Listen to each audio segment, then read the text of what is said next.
साईं बाबा, किशन मर गया। नहीं रंगी, वैद्य जी जैसे अश्विनी कुमार के शिरडी में होते हुए किशन कैसे मर सकता है? किशन, किशन, किशन, किशन, किशन, किशन, किशन, किशन।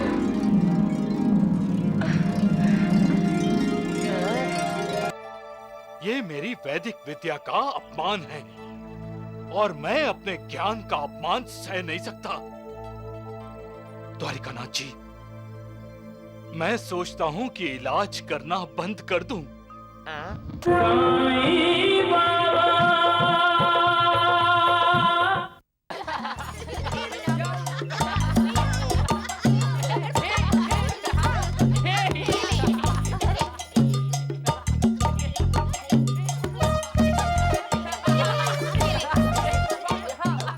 अरे किशन, संभाल के। अरे बाप रे, पराये बच्चों का तो डर ही रहता है। और वो भी जब उसके माँ बाप अपने बच्चों की जिम्मेदारी हमें सौंपकर किसी रिश्तेदार को मिलने गए हों।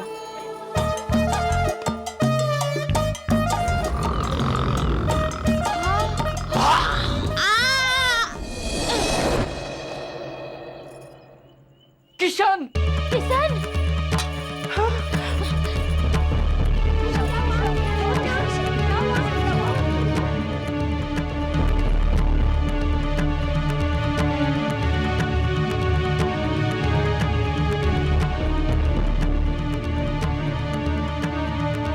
ऐसा तो हम रोज डराते हैं। मुझे क्या पता था कि किशन।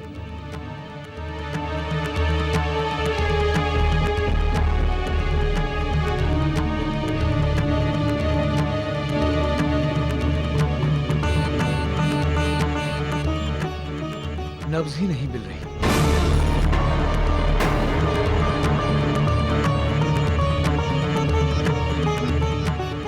देखो ना, डोर वैसी की वैसी है, बिल्कुल भी नहीं हिलती। अगर सांस चलती तो डोर हिलती ना।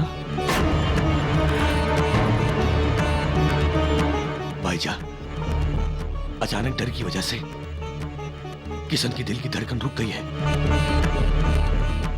किशन जिंदा नहीं रहा।